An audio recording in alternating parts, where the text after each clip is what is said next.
નમસ્કાર દર્શક મિત્રો, IHRPC ન્યૂઝમાં આપનું હાર્દિક સ્વાગત છે। હું છું આપની સાથે સંધ્યા। તો સમાચારની શરૂઆત કરતા પહેલા નજર કરીશું આજના મુખ્ય સમાચાર પર। ભરૂચના સ્ટેશન રોડ પર મોટરસાઇકલ ચાલકે બે મહિલાઓને અડફેટે લીધી। એક મહિલાનું ગંભીર ઈજાના પગલે હોસ્પિટલમાં સારવાર દરમિયાન મોત। અકસ્માતની ઘટના સીસીટીવી કેમેરામાં કેદ। ભરૂચમાં પ્રી મોન્સૂન કામગીરીના ભાગરૂપે 40 જર્જરિત મિલકત ધારકોને નોટિસ અપાઈ।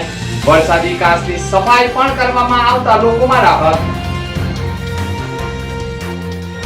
વ્યાજખોરના મળતિયાએ યુવાનને નર્મદા નદીમાં ફેંક્યો હોવાના પ્રકરણમાં નવો વળાંક। પોલીસની તપાસમાં જાતે જ નાટક કર્યું હોવાનું કૌભાંડ બહાર આવ્યું।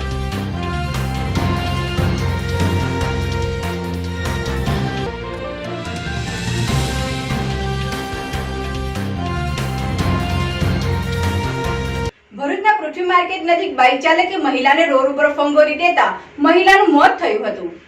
ભરૂચના સ્ટેશન રોડ ઉપર પૃથ્વી માર્કેટ નજીક સામે આવેલી નવલખાની ચાલ પર જવા માટે એક મહિલા રોડ ક્રોસ કરી રહી હતી અને તેની સાથે વધુ એક મહિલા પણ સાથે હતી। સાથે જ અન્ય બાળકો પણ રોડ ક્રોસ કરી રહ્યા હતા। તે દરમિયાન જ પટેલ સુપરમાર્કેટ તરફથી પૂરપાટ ઝડપે આવેલી મોટરસાયકલના ચાલકે રોડ ક્રોસ કરી રહેલી મહિલા મંજુબેનને અડફેટમાં લેતા મહિલા રોડ ઉપર ફંગોળાઈ જમીન ઉપર પટકાઈ હતી, જેના પગલે તેને ગંભીર ઈજાઓ થતા સારવાર અર્થે નજીકની હોસ્પિટલ ખાતે ખસેડા સારવાર દરમિયાન પ્રાણ પંખેડો ઉડી જતા પરિવારમાં શોકનું મોજું ફરી વળ્યું છે। ભરૂચમાં રોડના નિર્માણ કાર્ય એટલે કે રોડના રીકાર્પેટિંગ બાદ ઘણા બાઇક ચાલકો પોતાના તાંબામાં રહેલી મોટરસાયકલ પૂરપાટ ઝડપે હંકારી રહ્યા છે, જેના કારણે અકસ્માતો સર્જાઈ રહ્યા છે। અકસ્માતની ઘટના સીસીટીવી કેમેરામાં કેદ થઈ છે, જેમાં સ્પષ્ટ દેખાય છે કે મોટરસાયકલ ચાલક પોતાની મોટરસાયકલ પૂરપાટ ઝડપે હંકારી મહિલાને અડફેટે લઈ રોડ ઉપર ફંગોળી દીધી છે, જેના કારણે મહિલાનું ગંભીર ઈજાના પગલે મોત થયું છે। વ્યાજખોરીના મળતિયાઓએ યુવાનને નર્મદા મૈયા બ્રિજ પરથી નદીમાં ફેંકવામાં નવો વળાંક પોલીસની તપાસમાં આવ્યો છે। ભરૂચના નર્મદા બ્રિજ ઉપર એક યુવાને નદીમાં ફેંકી દેવાયો હોવાની વિગતો સપાટી પર આવી હતી। વ્યાજખોરના મળતિયાઓએ જ યુવાનને વ્યાજે લીધેલા પૈસા પરત ન આપતા નદીમાં ફેંક્યો હોવાનો આરોપ લગાવી દીધો છે। બનાવની મળતી માહિતી અનુસાર અંકલેશ્વરના ભડકોદરામાં રહેતા રાજુ શાહ નામના ઈસમને ભરૂચ નજીક નર્મદા મૈયા બ્રિજ પરથી નદીમાં ફેંકી દેવામાં આવ્યો હતો। યુવાનની બાઇક બ્રિજ ઉપર સામાજિક કાર્યકર ધર્મેશ સોલંકીએ જોતા તેણે તાત્કાલિક સ્થાનિકોને મદદે બોલાવ્યા હતા અને યુવાનને નદીમાંથી બહાર કાઢ્યો હતો। આ અંગે યુવાનના આક્ષેપ રહ્યા છે કે એક ઈસમ પાસે વ્યાજે રૂપિયા લીધા હતા, જેની ઉઘરાણી માટે વ્યાજખોરના મળતિયાઓએ તેને બ્રિજ ઉપરથી નીચે ફેંકી દીધો છે। જોકે પોલીસની તપાસમાં કંઈક નવો જ રાજ ખુલ્યો હોવાની માહિતી પણ ચર્ચાનું કેન્દ્ર બની છે। નદીમાં કૂદીને જાતે જ રૂપિયા માટેનું નાટક કર્યું હોવાનું પણ માનવામાં આવી રહ્યું છે।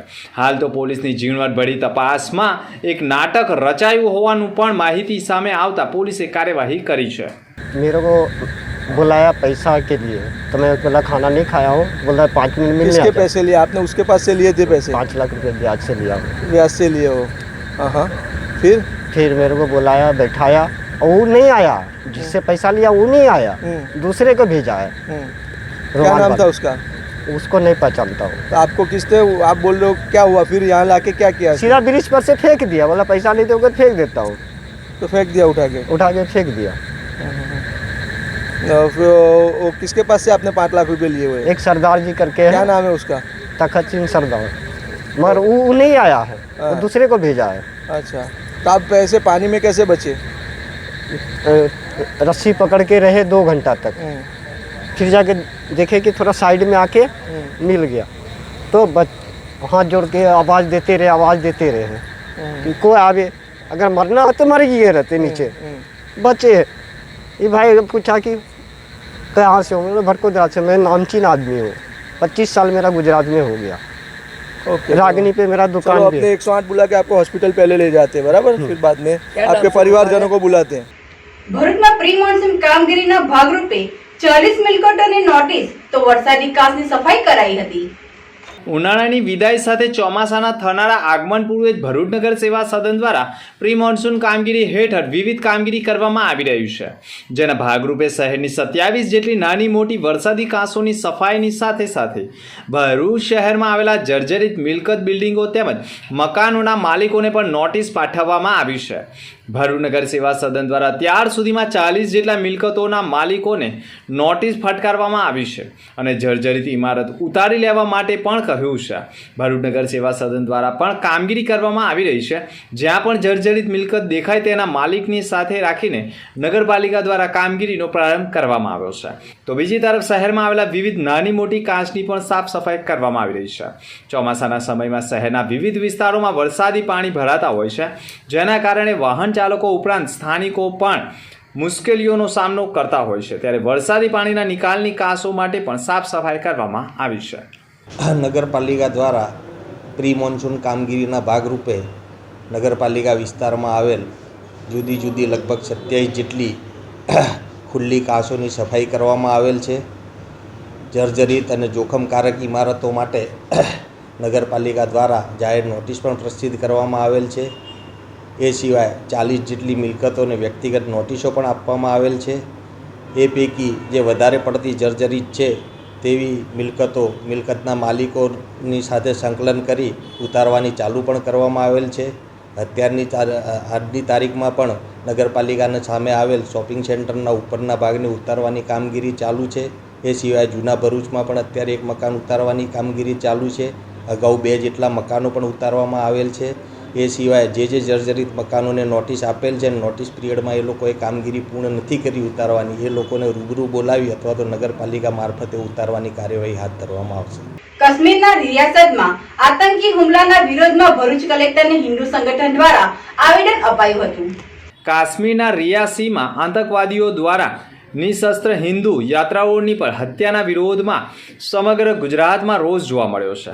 ત્યારે ભરૂચમાં પણ હિન્દુ સંગઠન દ્વારા ભરૂચ કલેક્ટરને આવેદનપત્ર પાઠવવામાં આવ્યું હતું અને આવી ઘટનાઓને વખોડી નાખવામાં આવી હતી અને તંત્ર દ્વારા પણ કાયદેસરની કાર્યવાહી થાય તેવી પણ માંગ કરવામાં આવી છે.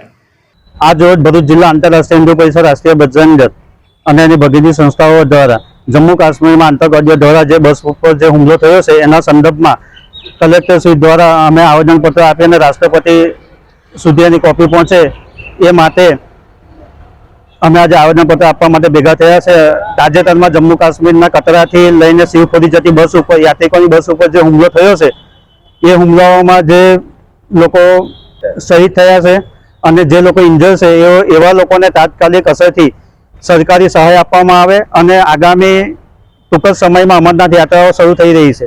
એ અમરનાથ યાત્રાની સુરક્ષામાં વધારો થાય એ બાબતનું એક આવેદનપત્ર આજે કલેક્ટરશ્રી થ્રુ અમે રાષ્ટ્રપતિને આપવા જઈ રહ્યા છે. અંતમાં ફરી એક નજર આજના મુખ્ય સમાચાર પર.